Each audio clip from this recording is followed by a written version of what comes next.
afternoon, viewers. In our media world of today, they say whatever you say or do on the internet does not forget. Likewise, the internet will not also forget the little quarter that you contribute in terms of Real Talk. Real Talk is our business here today, and you are welcome to another interesting episode of Real Talk with Kike. I remain your chief host, Kike Lomaton, and of course, I'm with my ever faithful, opinionated co-host. Let me start from my house husband. How you doing? How you doing? And some people are jealous. You look good. Thank you. You haven't seen it all morning. That's in your head. That's some people are Yes, jealous. that hair, special one. You know, it's something you don't do often. Weaves and braids. Yes. And there's a combination of both. And She's an African looks woman. so good on you. Not everybody knows she's an African woman, but indeed she is a beautiful African woman. House husband. Oh, I'm Beautiful. blushing. I'm blushing. Well, let me welcome our Thank viewers. Hello, thanks for joining us. My name is Kike Lomaton. Aha! There we Oh, go. Kike, you're in my head. Okay, You're in in my your head. head. My name is Marshall Anthony Onoya. I can't forget my name. I'll be handing the introduction back over to Ethel. Hello, Marshall. Hi. It's good to see you again Same here. today. The man in black. Yes. Hello, Kike.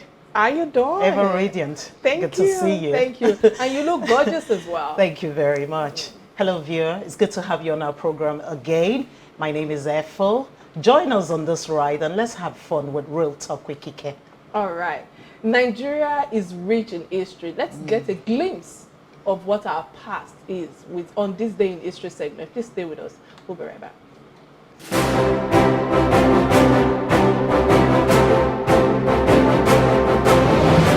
On this day in history, 5th of October, 1994, exactly 27 years ago, World Teachers' Day was first held. The day is now set aside to mark the progress and promotion of the teaching profession. On the same date, in 2020, Nigerian teachers gathered in Abuja to commemorate the 2020 World Teachers' Day. The day also commemorates the anniversary of the abduction of the 1966 International Labour Organization / UNESCO recommendation concerning the status of teachers. About 774 teachers benefited from the President's Teachers and Schools Excellence Award as part of the World Teachers' Day celebration.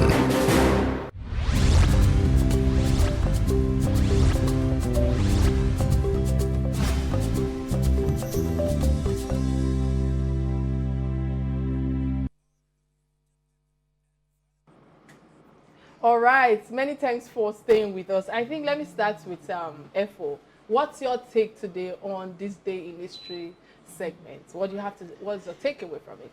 Well, on this day in history, we're talking about the teachers. I call them our conscience because if we weren't taught in the first place, you and I won't be here today. So it's World Teachers' Day today, and that was brought about 27 years ago. Correct. So, on this day in history, we want to say congratulations to all our teachers from way back, from right now, and teachers in the future. Congratulations, teachers, and we wish that teachers will be properly remunerated in these times, and they'll be given their place, not telling them that their reward is in heaven. If others get their reward here, then let teachers also get their reward here. Because without the teachers, no one of us would be anywhere today. All right. Many thanks for that. I think for me, if you ask me, I would say that what a teacher writes on the blackboard is what gives us hope, is what transforms our lives. And I like the fact that you just mentioned now that without them, there wouldn't be doctors, there wouldn't be lawyers, there wouldn't be you and I on this platform. And I think that more importantly is the fact that teachers instill love in people, and because that is where the first foundation of teaching comes to children. And I hope that, as you've said, that the government will do something very fast in terms of incentives and in terms of trying to give them a better life. Because without also the teachers, the people who are serving us today, who are leading us, wouldn't be there. Marshall, quickly. Yes, I'd like to say Happy Teachers' Day to teachers the world over, Nigeria and the world over. As an employer of teachers, I feel elated this very day to reach out to teachers and ask parents too to reach out to that teacher that you probably, you know, seldomly allowed to cross your mind. It's a noble profession, and it's got a reason to be called noble profession. They are the ones who make your children humane. They're the ones who shape them. They're the magicians. Sometimes they're the only listening ear in the room that has your child in it. Happy Teachers' Day to all the teachers. On the show today, we had discussing the presidential speech on October 1st. On Friday, our President General Muhammadu Buhari addressed Nigerians, focusing on key national issues that were of concerns. Notable highlights were from the presidential speech on Independence Day. Included was the procurement of COVID-19 vaccines, the 85 billion healthcare sector research and development invention of schemes, banditry, terrorism, insecurity, agriculture sector, diversification from oil sector as well, and inflation arrest, of course, and infrastructural expansion towards the national development. More importantly, I think the highlighted role and function of media houses in collaboration with the government positively were also discharged in the duties of media works and journalism, and I think that that is where I was tilting my anger towards. But you know what? Today we will be analyzing his speech and the takeaways and the mixed reactions from Nigerians and about the direction of his administration towards the pressing challenges of Nigerians. To discuss this topic with us is an eminent statesman, a former presidential candidate in 2011, a journalist by profession, Dele Momodu. It is a rare privilege and my pleasure to have you in the studio with us. How are you doing today, sir? I'm doing very well, and the pleasure is actually mine.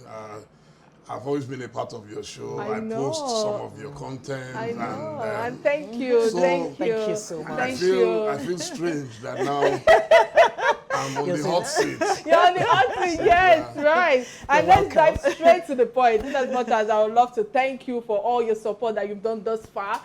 Without people like you, I would not be where I am today. And I do not take that for granted. Many, many thanks for your support. I know that my reversion to media wasn't easy, but with people like you beside me, I can spread my wings, right? you are flying already.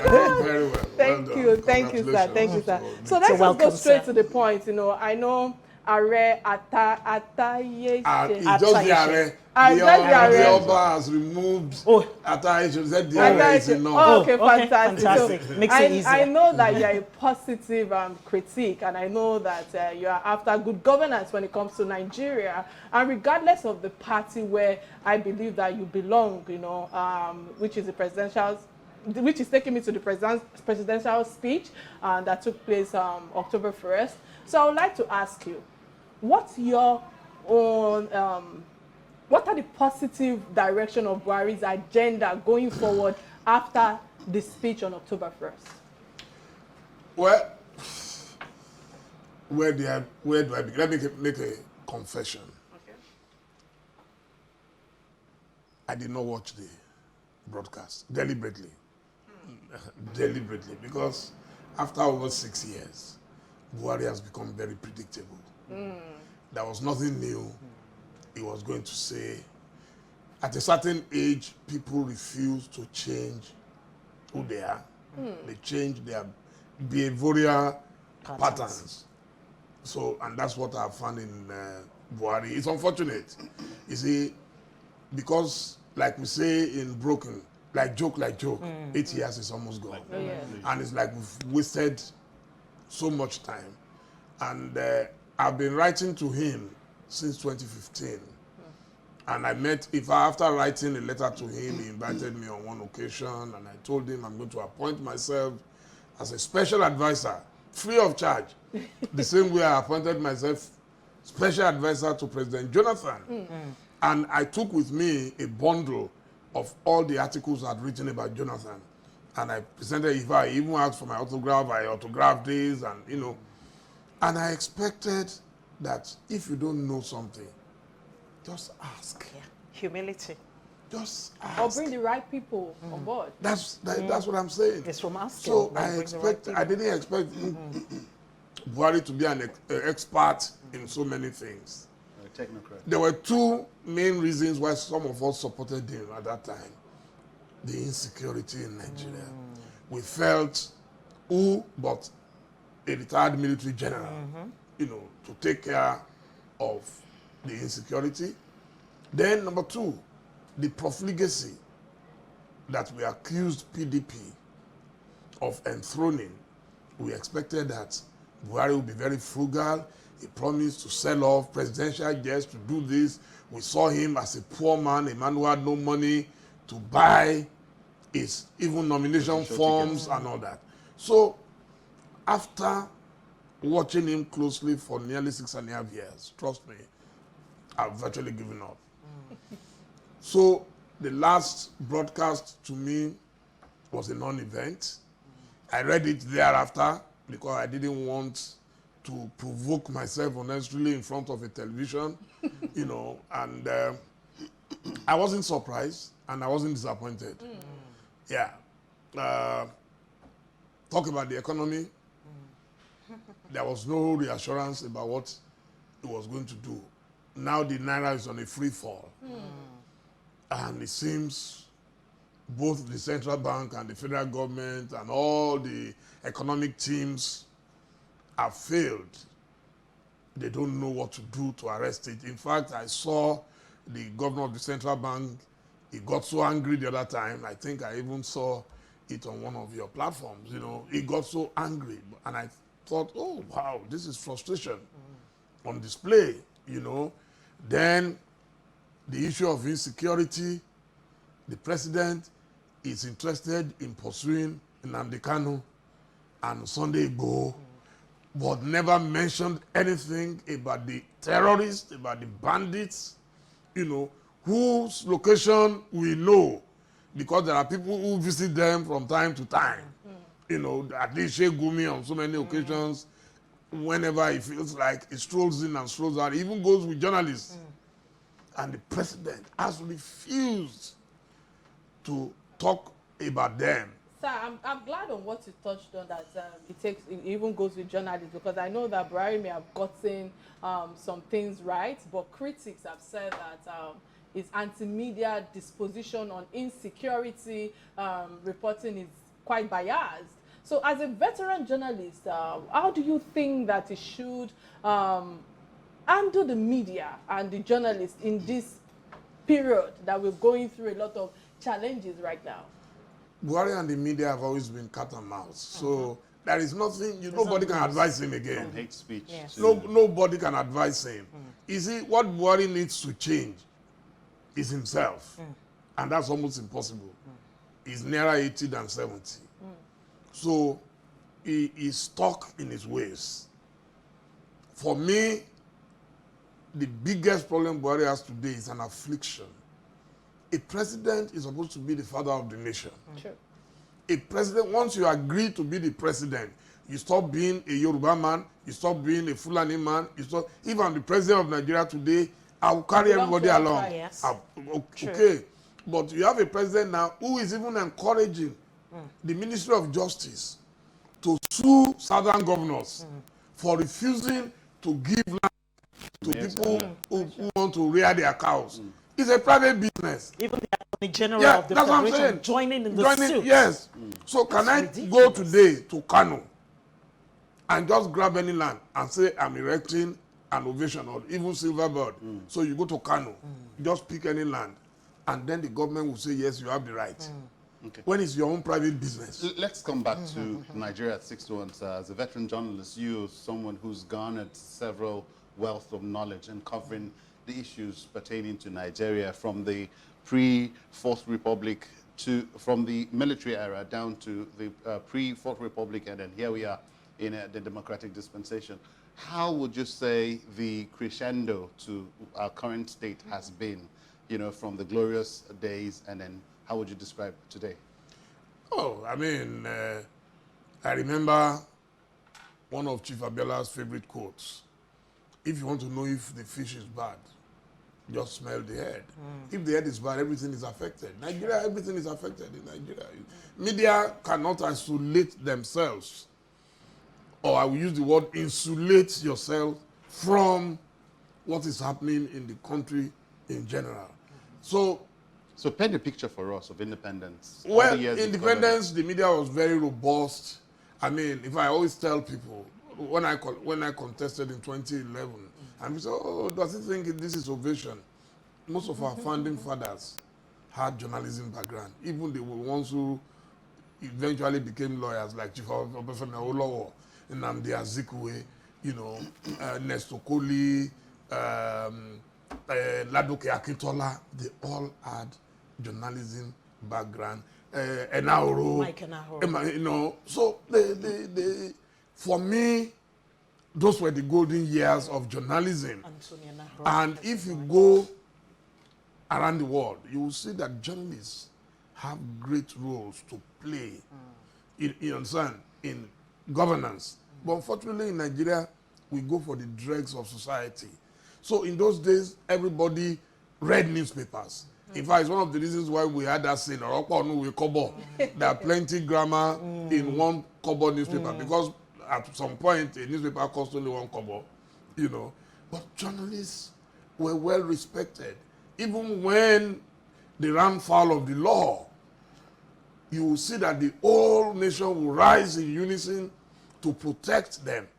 But with the incursion of the military, things started changing. In fact, to write just an ordinary story, I wrote a story when I was editing Classic. It landed me, you won't believe, the place where coup plotters were kept. Yes, I was so scared. Then in 1993 again, during the June 12 fiasco, I left Chief Abella's house, got to my house. From there, I didn't know they were following me all the way to my house. I landed in Alagbon detention camp. So that was how things started changing, and now journalists are even tired. You are not well paid. Some people don't even get paid at all. So that with that frustration, the attitude is, so why should I kill myself? Why should I die for Nigeria? So independence for us is not something that a lot of people will be able to celebrate in good conscience. It's unfortunate, but that's the reality. I see. Okay, for me, I remember the good days. At least I was alive. I was born very young in the 70s when life was good. I mean, life was good in the 70s, into the 80s. I'll make you laugh, for instance. We had this keg of King's granite oil. We're not talking about 1940. In 1982, sold for 3 naira. 3 naira. King's, I remember very well. So I begin to ask myself, how did we get to this point? Just how, sir? Because I don't understand it. Never in my life have I seen Nigerians so impoverished. Never have I seen Nigerians so divided. And the man who is supposed to be at the helm of affairs, who's supposed to bring us together, unity, is the same person who I see dividing us, because we've likely become a country of rhetorics. We just talk. You see, I can't blame Buhari for that. Okay. In every country, it is the job and responsibility of the opposition to put the ruling government in check. True. But when President Jonathan lost the election, it fizzled out. When Atiku, the former vice president, lost the election, he flew to Dubai. Yeah. So, I mean, I wish they could take him on and challenge him. But unfortunately, that has not been the case. So we will continue to appeal to opposition. I mean, the leading opposition party in Nigeria is still PDP. We will continue to appeal to them that they should live up to their responsibilities. Because, I mean, everything they said PDP did wrong has been quadrupled by this Very true. government. Very true. They've quadrupled it. It's incredible. Before our very eyes, nothing is happening. So, I mean, but for me, the biggest task is why a president would not be willing to unite his country. That I cannot explain. Many thanks for that, sir. Earlier when you mentioned Nnamdi Kanu and Igboho, and I know that Professor Banji Akitoye and Bode George, Chief Bode George, both were of the opinion, or they gave their assertion on how Buhari looked away from the boisterous activities of the headsmen terrorism, and I think Mayati, Mayati Allah as well, yes. in the south and the middle belt.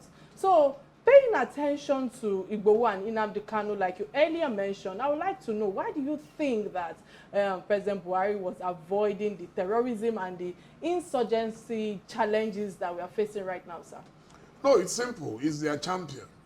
If you are the champion of a people or a cause, and that's why I told him that if he wanted to be a Fulani champion, it should have been an emir. If you're an emir, nobody will fight you. Everybody will know you are fighting for your people. But once you are a president, you cannot behave like an emir. Nobody will fight any emir or the sultan if he decides to defend the interests of his people. But the president of a country cannot defend the indefensible. People are killing, they are raping, they are destroying farmlands, and he doesn't see anything wrong with it. He's just quiet. And then governors, including northern governors, are saying no to open ranching. And you are insisting that no, that some laws existed in the 60s and you want to bring it back now. Ridiculous. I mean, personally find fault in President Muhammadu Buhari's speech and him not addressing the naira falling, especially when it comes to the exchange rate. And I'm glad that you touched on it in one of the questions that I asked you earlier. And the inflation affecting the common man in the streets is high. The commodity prices, like FO mentioned when she was asking her own questions, are unbearable. So despite CBN Governor Emefiele saying that I think he said Aboki FX is responsible for our inflation. So I must ask you, sir, why do you think that Buhari do not address inflation affecting over 210 million Nigerians on October 1st? you see, you can't give what you don't have. Sure. I read in one of Achebe's novels, either A Man of the People or No Longer Artist, one of the two, said a man who knows not and knows not that he knows not is a fool. Yes, you know, and if if I don't want to be a fool, if I don't know, then I ask. Okay, look, Buhari's first coming in 1984-85, it was the same problem. In fact, that was when the slide started, you know, because we now have to queue for commodities. A lot of people have forgotten. We have to queue for commodities. And there is always, Buhari has this messianic attitude. Yes. That I am infallible, I'm unchallengeable, and I can do whatever I like. So that's why nobody is talking. Everybody is intimidated, except for a few governors like Nyesom Wike of Rivers State and the governor of Ondo State, Akeredolu, of course, Autumn, yes, because they are killing his people left, right, and center. So, but minus those three, really, a lot of them are not ready to talk. Okay, sir, let's, we cannot divorce, you know, my first question to you was on the coverage of independence, as far as you as a veteran journalist has been, and your interpretation of our current state. But let's bring in Ovation into it. It's been one of our top-selling premium soft sale pictorial soft sale, and in the advent of the technological age and digitization, we've seen Ovation go from being a hard copy to soft copy.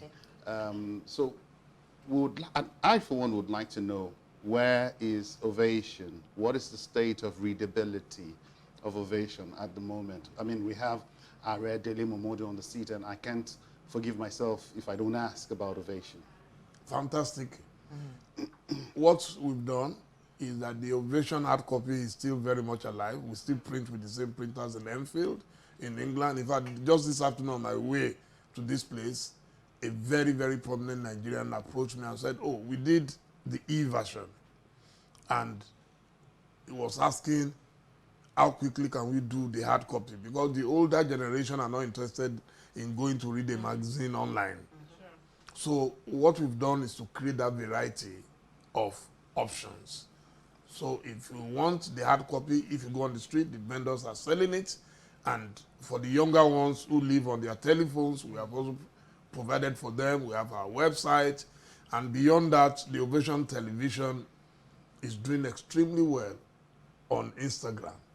Because Instagram allows you to post 15 minutes. So instead of me coming to Silverbird to pay you, because we had an arrangement with Silverbird in the past where they would say, oh, you have to come and pay for airtime. I say, no, I'm spending my money to provide, to produce and provide content. Don't demarket us. Don't demarket I'm not us. demarketing So you. I joined my red Dele Momodu. So I'm just telling you, you see, our local television stations, okay, Senator Ben Bruce is my very, very dear brother. I love him to bits. He was the one who actually said Ovation would do well on television. And that was what I said. But I'm telling you that we had our running issues whereby Silverbird will say, or AIT, or any of them will say, I must pay for airtime. And I tell them, oh, but you buy soaps from Mexico. You go and buy Mexican. So why can't you pay for my own content? So what is the middle of the ground? Don't pay me. I won't pay you. But if we get any advert, then we can split the proceeds. You understand? So for me, Instagram liberated me from that. Because normally, if I cover a wedding, the content will just be about 10 to 15 minutes. So if I'm able to do that on Instagram and someone in Australia can see it instantly, so that is the future. But we've still got the mileage. The terrestrial TV has still got the mileage. I didn't It say, doesn't rule out the mileage. I didn't say you didn't get the mileage. I'm just giving, you asked me about Ovation. This is our own business strategy that I'm exposing to you. I see. So right now, it's easier for me to reach a global audience. I see. I agree. It's as simple as that. Even this program, that's why every now and then she will send it to me. The content, people are looking for content. It travels a long way compared to, questions. Yeah. So I'm going to take you back, sir. Are. I'm taking you right back to Nigeria because this is where we are. This is where we live. Now I'm going to be speaking about the youth. Would you think that the government of the day is, quote, anti-youth, going against the backdrop of saying that the youth are the leaders of tomorrow, then largely you now say again that the same youth are lazy. You know, if we're going to be handing over Nigeria to the leaders of tomorrow, what are we doing with them? Particularly with the police harassing them at every nook and corner. I'm speaking about Lagos now. Look, please, sir, help us We're here. speaking about the obvious. We're speaking about the obvious. This government is not just against the youth. I'm not sure they are not even against themselves. Because when you have a government that knows that things are not working and continues to insist that they are working, then That means they're lying to themselves. yes, when you live in denial, Yes. that's what they do. They live in denial. And those of us who speak to them, they get angry. They get angry. Many thanks for that, sir. That's I scary. think on a different page now from our topic of discussion, I felt that it's important for me to ask this question.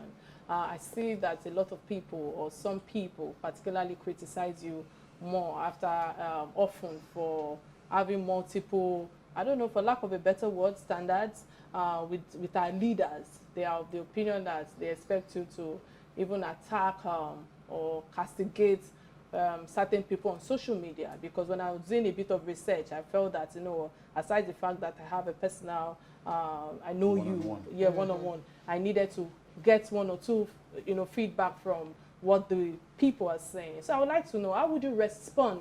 Because it is important for you to use this platform to speak to them. How would you respond to such people, given the fact that you are also a leader who is connected to almost every leader in the country, and you are someone that people reckon with a lot? How do you want to respond to this criticism? Trust me, criticism is part of life. Correct. If we criticize others, then we must expect to be criticized. True. But unfortunately, when I criticize not out of ignorance. It is out of knowledge. But And most people on social media, when they criticize, they don't even know the job of a journalist. They don't know there are different genres of media. Absolutely. I'm in entertainment media. So what I will post will be different from what you will see on Linda Ikeji, what you will see on Sahara Reporters, what you will see in The Guardian or This Day. People expect you to use your platform only to abuse people. That's not my job. Yes. My job is to report, to interview. Look, if Lucifer comes down today from hell or wherever, or from the pit of hell, See how he came, I will make, where he came. I will stay asking questions. I used to joke that if a Nigerian journalist ever interviewed Osama bin Laden, they would have called him a supporter of terrorism. Yes. True. Anytime if I post article now, they say, Atiku has paid him, so it's Atiku, he's supporting. They don't know that it's just an interview. I've not written anything, no comments. If tomorrow is Tinubu, they get angry. Why Tinubu is too old? Dining with the high and mighty. You see, that's one. So my business is one. And the question I always ask is, so if Tinubu walks in, if let's say you have a pharmacy, and Tinubu walks in and he says he wants to buy paracetamol, will you sell or not sell because He's Tinubu. he's Tinubu? Exactly. Good question. But people expect journalists to be the Lamb of God who takes away the sins of the earth. And we're not. That's a good I like one. that. And that's why journalists fail most of the time, because sometimes they feel intimidated by society. So you want to respond to that. No, but I'm very focused. Look, I've put everything at risk. Everything that I have, I've put at risk for my country. But my business is my business.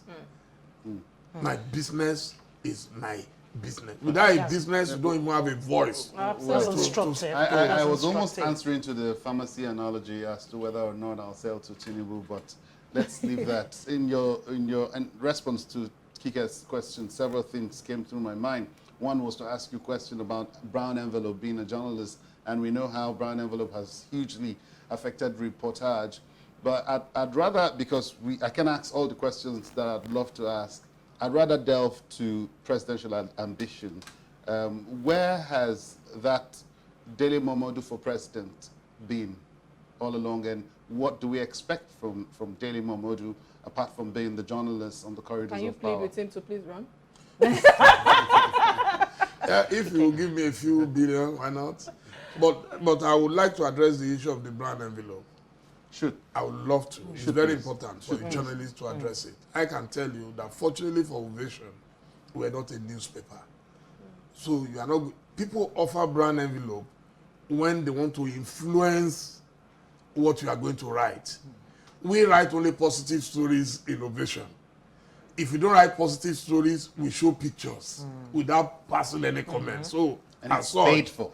No, it depends. Okay. There are stories that you will do, even here, I'm here now, I'm not paying for this program.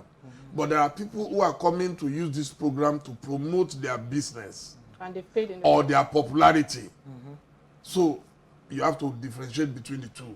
So that's what a lot of people don't know. So when they say Tinubu, I'm a content creator. So, and I want to be the king of content. Apologies, I might have to interrupt your line of thought. We have a caller. I think I didn't get that. Hello, many thanks for calling. What's your contribution on the perspective that we have at right now? Okay, I apologize. Can you please speak a bit louder? Yeah. As we are talking about Nigeria, Okay. we're talking about something about Heslen, something about All right. Apologies, I have to let that go. I don't think I can hear all I didn't he's hear been him saying. either. So, You know. So I was talking about Brown Envelope. So for us at Ovation, we don't do up to 10% of government stories at all. Because we're entertainment, we're into lifestyle. So that's the mistake people make. So if I post a wedding, that's my job. All I'm going to do is to take pictures. I didn't write that you should vote for A or vote for B. No, it's just pictures. All right. Dele Momodu for president. Yes, I contested in 2011 and I lost. And I learned my lessons from it. And I realized that the reason I lost was because I did not run on one of the top 2 political parties. You cannot run national elections on fringe political parties. So if ever I decide to come back, it means I must be in one of the two top political parties. If ever I decide to come back, that's a takeaway from this conversation today. All right, we have a caller from Delta State. Many thanks for calling. I don't think I got the name right. Please go straight to the point. Hello? All right, apologies. I think I have to let that go as well. Yes, Yeah, you know, I think think this might be my last question to you, because I know I want to use this opportunity and this platform to personally congratulate you and your beautiful wife regarding the new chieftaincy Are and Yeye Are. Okay, they say not Atayeshe, right? No, that's gone. Yeah, so let me say that may this title bring you more positive impact for humanity. Amen. And I must ask you that what's next? What's the work that you intend to put in Osun State with this chieftaincy title? Oh, I'm a global citizen. It's not just about Osun State.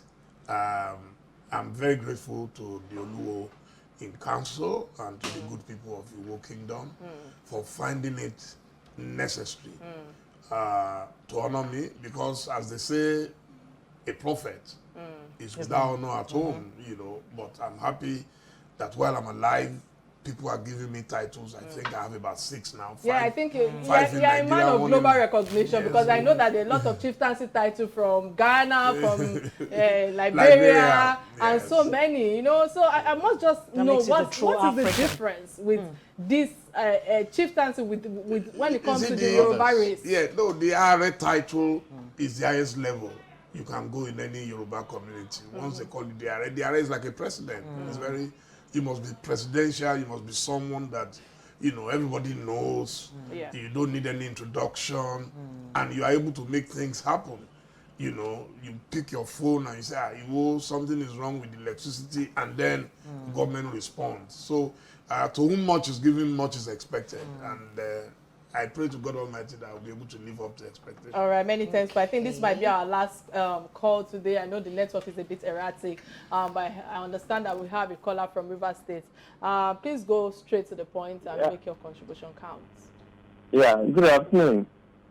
I can't hear you. Can you please speak a bit louder and reduce the volume of your TV set? Yes, my greetings to the guest speaker in the house, Mr. Dele Momodu. Okay. Please, I think I appreciate his contribution and telling us what you do not know, you ask questions to know.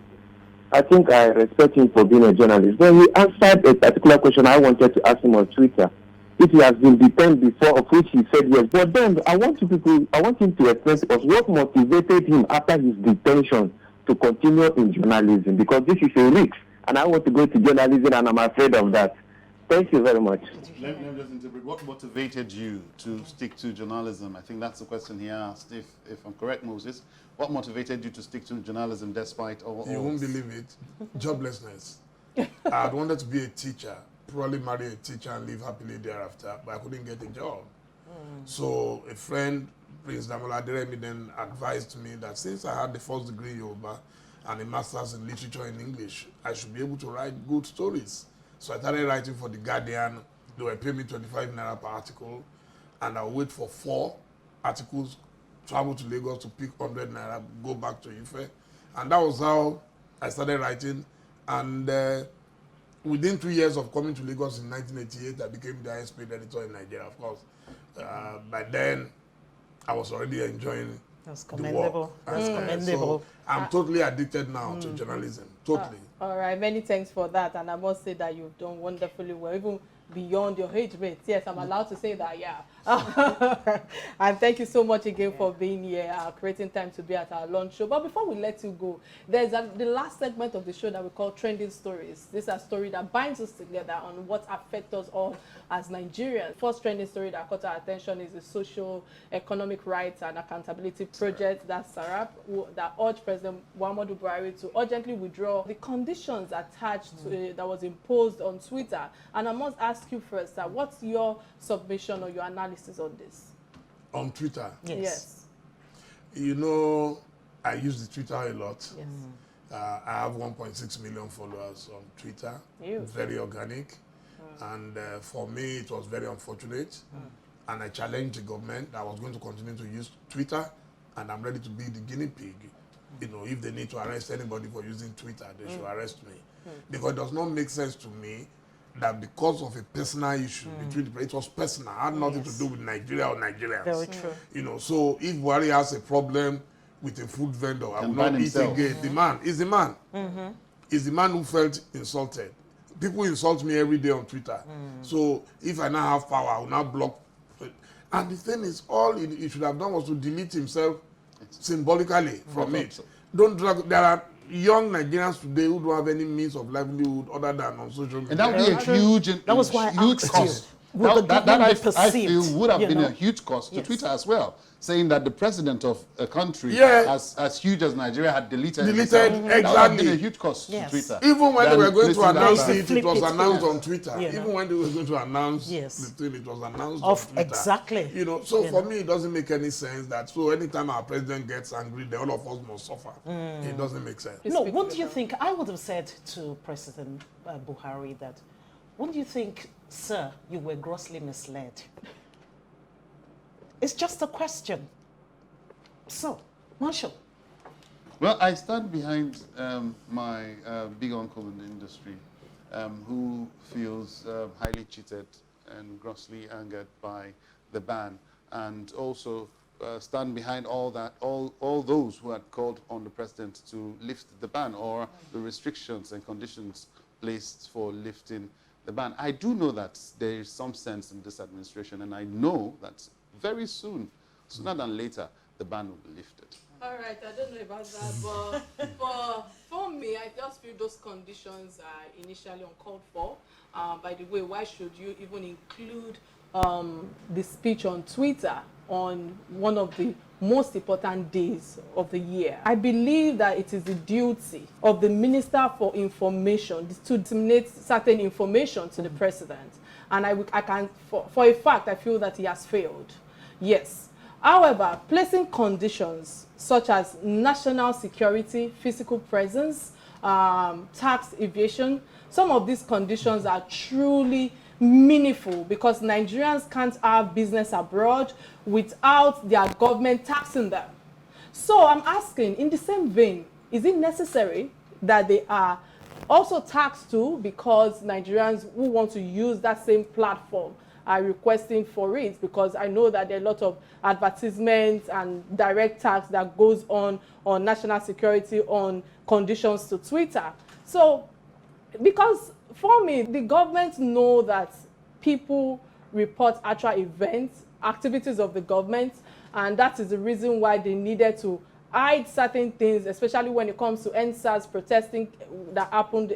I know there are a lot of unresolved issues with that have been swept under the carpet, and I felt that what happened at the time was an opportunity for him to now jump at it and quietly, second story, and that is of the IPOB that invaded my house. I'm quoting him now. He said, "My house has been set ablaze," and that was by Joe Igboku, who cries out recently, and I'm very sure this was very disheartening. But Efo, let me start with you. What's your take on it quickly because of time? Well, there was another twist later on in the day yesterday, before the internet crashed, you know, saying that Joe Igboku himself was one who staged the burning of his house. And I think that's not logical.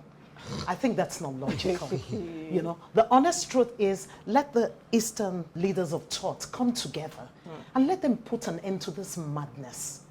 It really doesn't make sense. You destroy your homeland, and who's coming to rebuild it for you? I know that Joe Igboku is regarded by a lot of his fellow Igbo men as someone who has sold out to the enemies.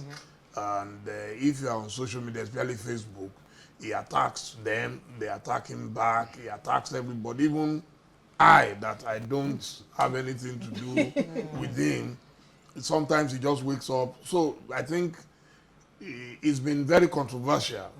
And it's not surprising that those guys would want to. I don't know who is behind it, but it's unfortunate. I will never support violence of any kind. Anybody who knows me knows I will never support violence. Many thanks for that, and I'm glad that you said that, because I understand that why at this day and time people still choose violence over dialogue for resolution of issues. And first thing first, I feel sorry for him, who had his own house burnt. I don't think I agree with the fact that he will want to stage search. It is a sad event, and I don't understand why those agitating can't just be civil with the agitations. Destroying citizens, residents, killing people and destroying, the DSS office as well is not a show of reasonable disagreement, if you ask me. Rather, it's a show of lawlessness and violence, and I think that all of this needs to stop quickly. And by the way, I want to ask those agitating, after you destroy properties, monuments, state infrastructures, killing people, what is left for you to rule over? That's it. And what is left for you to refer to? Or how do you want to refer to physical infrastructure in your state? And I feel that if IPOB, have the grievances with Joe Igbokwe, they should engage the law and sort out the differences rather than destroying lives and properties. And I think that... But Kike, are you sure it's IPOB? It's IPOB. That's another issue. We don't know. It's funny that's the note you're living at. For example, the NSAS, when they said that it got violent, I didn't believe that. I believe that some people just found their ways, infiltrated them, and that's what happened. Yes. So everything that happens in the East now, they mention IPOB. It's just and I'm sure they will own up if it's IPOB. They always own up. They'll own up. They won't shy about it. They've also made some statements in denial about the destructions. Distancing themselves. Yes, distancing themselves. But I agree with you in almost totality that agitations, because for this act to have happened, there must have been an agitation, and that's why they went all out on Joe Igbokwe. As to him staging it, I do not think so, but he's a sold out, like you rightly said. I agree with Kike that it shouldn't be violent. Agitations shouldn't come to that means.